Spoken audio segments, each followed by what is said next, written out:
3.5 शक्तिपीठांपैकी एक असलेल्या श्री रेणुका माता मंदिरामुळे माहूरगड हे देशातील लाखो भाविकांचे श्रद्धास्थान आहे। मात्र धार्मिक व ऐतिहासिक महत्त्व असलेल्या या तीर्थक्षेत्रात मूलभूत सुविधांच्या अभावामुळे भाविकांना मोठा मनस्ताप सहन करावा लागत आहे। आलेली आहे माहूर गाव रेणुका देवीसाठी प्रसिद्ध आहे। खूप लहानपणापासूनच माहिती होतं, पण यायला कधी जमलं नाही। त्यावेळेला मी तारे मॅडम बरोबर आले, हे माझं भाग्य समजते मी। कालपर्यंत तर मला वाटतच नव्हतं की मी पोचेन की नाही, आणि त्यांनी ऑलरेडी सांगितलं होतं 250 पायऱ्या, म्हणून नाही मी एवढं चढू शकणार। सगळे म्हणत होते खूप निगेटिव्ह विचार करू नकोस, पण मी एवढ्या जोशात चढली आणि मला काही पाय दुखणार नाही, काही नाही, खूप छान वाटलं। पण पुढच्या पिढीने यावं असं वाटत असेल तर तुम्हाला अजून काही सुविधा कराव्याच लागतील नक्की, तरच पुढची पिढी ते येऊ शकेल। त्याच्यासाठी चांगले हॉटेल्स पाहिजे, गार्डन पाहिजे, मुलांसाठी शाळा पाहिजे, आणि तरच ती पुढची पिढी येऊ शकते। नाही तर मग ते आम्ही कसं जुनी म्हणजे आमचा पहिला काळ आहे म्हणून आम्ही येऊ शकतो, त्याच्यामध्ये सांभाळून घेऊ शकतो। पण पुढची पिढीने यावं असं खरंच वाटत असेल, निदान प्रेक्षणीय स्थळ म्हणून अथवा देवीचं दर्शन घेण्यासाठी असं जर त्यांना वाटत असेल तसं काहीतरी करावंच लागेल। राहण्याचं ठिकाण चांगलं पाहिजे, तिथे ACची सोय पाहिजे, आजकाल कमोड पाहिजे, मेन म्हणजे सगळ्यांना आजकाल दुखणी आहेत पायाची, आणि चांगली शाळा, हे सगळं असेल तर फॅमिलीसुद्धा येऊ शकते इथे, असं काही नाही आहे। आणि खूप निसर्ग तर खूप छानच आहे, आणि इकडचे सगळे मंदिर जे मॅडमने दाखवले ते खूप सुंदर होते। त्यामुळे आम्हाला हे माहूर अगदी मनापासून आवडलं। परत जर यायची वेळ आली तर आम्ही नक्कीच येऊ। बस कुटुंबासह येणाऱ्या भाविकांसाठी सुसज्ज भक्त निवासाचा अभाव आहे, तसेच सार्वजनिक स्वच्छतेच्या सोयीही अपुऱ्या आहेत। पिण्याचे पाणी, पार्किंग आणि योग्य मार्गदर्शक फलकांअभावी भाविकांना नाहक त्रास सोसावा लागत आहे। मंदिरातील भेटी भरण्याच्या प्रक्रियेत काही पुजाऱ्यांकडून पैशांसाठी केला जाणारा आग्रह भाविकांच्या भावनेला ठेच पोहोचवणारा असल्याचे बोलले जात आहे। मी विजया काळे, डोंबिवली। आता 2 दिवस झाले आम्ही इथे माहूरला आलो आहोत। खूप छान वाटलं, पण स्वच्छता हा प्रकार नाही जो इथे जरूर आहे या गोष्टीची। आणि मेन म्हणजे काय, इथे जे काही धर्मशाळा बांधल्या पाहिजे किंवा लोकांसाठी बसेसच्या सोयी वाढवल्या पाहिजे। आणि तसं इथे प्रचंड ऊन आहे, कारण हे आपल्या ह्याच्यातच आहे ना, म्हणजे नांदेड जिल्ह्यातलं आहे। इथे ऊन आहे, त्या उन्हापासून संरक्षण मिळण्यासाठी काहीतरी तुम्ही व्यवस्था करा, ते प्रशासनाचं काम आहे। आणि इथे जर तुम्ही चांगल्या सोयी केल्या तर तुमचेच लोकसंख्या म्हणजे येणारे पर्यटक वाढतील। आता आम्ही शेगावला बरेचदा जातो आणि आम्हाला परत जावंसं वाटतं, इथे का नाही आलो आम्ही? त्याचं कारण तेच आहे की तुम्ही सोयी काही करतच नाही आहात।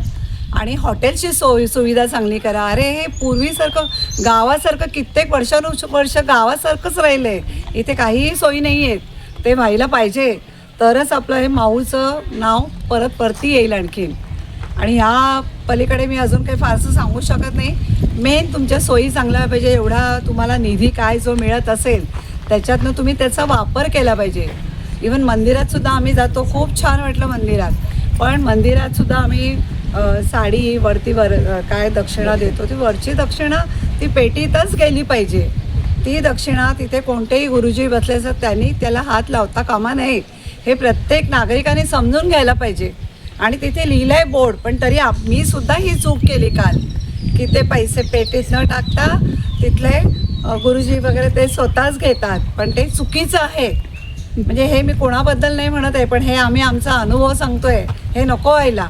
मंदिर परिसरात देणगी आणि दक्षिणेबाबत पारदर्शक व्यवस्था असावी अशी मागणी भाविक करीत आहे। या तीर्थक्षेत्राचा विकास झाल्यास भाविकांची संख्या वाढण्यासोबतच स्थानिकांसाठी रोजगाराच्या संधीही उपलब्ध होतील। शासन आणि मंदिर प्रशासनाने या समस्यांची तातडीने दखल घेऊन आधुनिक सुविधा निर्माण कराव्यात अशी अपेक्षा भाविक व्यक्त करीत आहे। मी स्मिता श्रीवत्स, मी डोंबिवलीहून आली आहे रेणुका मातेचं दर्शन घ्यायला। खरं तर मी खूप वर्षांनी आलेले, आणि मला असं वाटलं की इथे खूप वर्षांनी आल्यानंतर बऱ्याचशा सोयी सुधारणा झाल्या असतील, पण तसं काही अनुभवायला आलं नाही। आम्ही वरती गेलो रेणुका मातेच्या मंदिराच्या इथे, तर तिथे आम्ही ओटी वगैरे सगळं व्यवस्थित दिलं. तरी पण तिथे आम्हाला सांगण्यात आलं की या ओटीवर दक्षिणा ठेवा. ऑलरेडी दक्षिणा आम्ही आमच्या ओटीमध्ये ठेवलेली होती, मग तरीसुद्धा जास्तीची दक्षिणा कशाला पाहिजे होती. आम्ही ठेवलेली, आम्ही स्वखुशीने जे ठेवलेलं ते आम्ही तिथे ठेवलेलं. बरं, आम्ही त्यांना सांगितलेलं की साड्या वगैरे नेसवतो म्हणाले, आणि ते चक्क त्यांनी सगळं बाजूला काढून ठेवलं. बरं, त्याच्याबद्दलही काही नाही. आणि नंतर आरती वगैरे झाली, सगळं वरती रेणुका मातेचं मंदिर, आणि हे खरोखर खूप छान आहे. पण तिकडे असुविधा पण आहेत, कारण भरपूर लेडीज येतात तिथे, तर लेडीजसाठी काहीतरी चांगल्या सुविधा व्हाव्यात वरती, असं आम्हाला वाटतं. म्हणजे जे काही आम्ही जे बघितलं आणि किंवा जे आम्हाला कुठेतरी ही गोष्ट खटकली की ज्या सोयी सुविधा लेडीजसाठी पाहिजे होत्या त्या काही आम्हाला तशा दिसल्या नाहीत. ॲक्च्युली हे माहूर आता इतकं प्रसिद्धीस आलेलं आहे, आणि रेणुका मातेचं खरं तर खूप म्हणजे हे आहे, नाव आहे रेणुका मातेचं, त्यामुळे बरेचसे लोक येतात. पण लोकांच्या राहण्याच्या दृष्टिकोनातनं अजून हे शहर खरं तर छान सुधारलं पाहिजे. सोयी सुविधा भरपूर इथे झाल्या पाहिजेत. म्हणजे एक पर्यटनाच्या दृष्टीने हे स्थळ खरं तर खूप चांगलं होईल, आणि इकडे भरभराट होऊ शकते.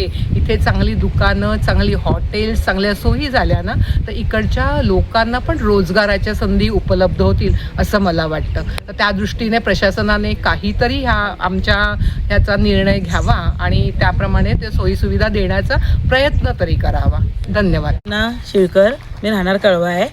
मी माहूरगडाचं खूप काही ऐकून, आणि ही कशी संतांची भूमी आहे त्यामुळे जुना याला सगळं हे आहे, त्यामुळे मी बघायला आली. इथे आल्यानंतर म्हणजे आता 250 पायऱ्या आल्यानंतर खूप भीती पण वाटत होती, पण त्या पायऱ्या चढताना काहीच सोय नाही आहे. कारण चढताना आता आमच्यासारख्याचं वय म्हणजे आज जवळजवळ 60च्या आसपास आहे, आम्हाला दम लागतो.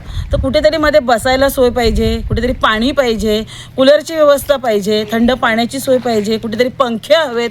अशी काहीच सोय नाही. आता एखाद्याला बीपीचा त्रास असतो, कोणाला डायबेटीस असतो, त्यांनी काय करायचं? हे करायला पाहिजे ना सोय सर्व. आता गडावर चढतो आम्ही, तर चढल्यानंतर त्रास झाल्यावरती समजा आम्ही खाली उतरवायचं जरी झालं तरी कसं उतरवणार आणि कसं करणार? आणि बाथरूमला जायचं बोललात तर काहीच वरती गडावर सोय नाही आहे, आणि जरी आहेत बाथरूम त्याच्यामध्ये पाणी नाही आहे. तर ते पाणी नसलं तर बाथरूमला जाणार कसं? सगळे अस्वच्छता, त्या वासानेच गुदमरायला होतं. असं म्हणजे हे अशा सोयी सगळ्या बदलल्या पाहिजेत ना इथे. आणि आता तुम्हाला जर इथे माहूरवाल्यांना सर्वांना जर वाटत असेल का हे आमचं पण रेणुकादेवीचं स्थान प्रसिद्ध व्हावं शेगावसारखं, तर स्वतः सोयी इथल्या प्रशासनाने केल्या पाहिजेत. कारण प्रशासन करेल तर इथे आमच्या मुलांना आम्ही जाऊन आता काय सांगणार की आम्ही हे बघून आलो का इथे स्वच्छता बघू काय नाही, असं आम्ही आमच्या मुलांना हेच सांगणार ना की सोय काहीच नाही, तुम्ही कसं काय जाणार, त्यांना घेऊन पण येऊ शकत नाही इथे असं. आणि काय करतात, आम्ही आमच्या श्रद्धेने ओटी आणतो, काय जे काय पाहिजे ते सर्व घेऊन येतो, पण तरी पण आम्हाला सांगतात इथले गुरुजी वरती दक्षिणा ठेवा. दक्षिणा ठेवल्यानंतर ती ह्यांच्या खिशात घालणार कशासाठी? तिथे तुम्ही पेट्या ठेवलेल्या आहेत ना, त्याच्यात आम्ही आमच्या श्रद्धेने घालतोय ना, काही घालायचं ते आम्ही कशापोटी येतोय? श्रद्धेपोटी येतोय, ह्या आईच्या श्रद्धेपोटी येतोय, ह्या आईच्या मायेपोटी येतोय. म्हणून तुम्ही आम्हाला असं काय, हा इथला कारभार सगळा बंद झाला पाहिजे, बस एवढीच इच्छा आहे आमची. आणि तुमचं हे माहूर गाव आहे, भले असते तुमचं आहे तिथे पुढे आलं पाहिजे, प्रशासनाने याच्यावरती लक्ष घातलं पाहिजे, आणि आमची सगळी सोय झाली पाहिजे, म्हणजे आम्हाला पण पुन्हा पुन्हा इथे यावंसं वाटेल. आणि जेणेकरून बघा आम्ही इथे आल्याने, पर्यटक इथे वाढल्याने सगळ्यांना इथे पण रोजगार मिळेल सर्व. म्हणजे इथे जे काय आहेत, काही असतील गरीब, जेवणाची सोय पाहिजे, इथे जेवायची पण सोय नाही आहे. आम्ही आता एक आमच्या नात्यातले होते म्हणून आलो, म्हणून जेवणाची सोय झाली, पिण्याच्या पाण्याची सोय नाही, कुठे थंड काय हवं असेल तर त्याची सोय नाही. असं नाही राहू शकत ना कोण. मला एवढंच सांगायचं आहे. बघा तुम्ही लक्ष घालावं प्रशासनाने, एवढीच आमची इच्छा आहे. आम्ही तर भाविक आहोत, पण इथल्या सर्व लोकांचा ह्याच्यात फायदा झाला पाहिजे. संजय घोगरे, विदर्भ न्यूज, माहूर.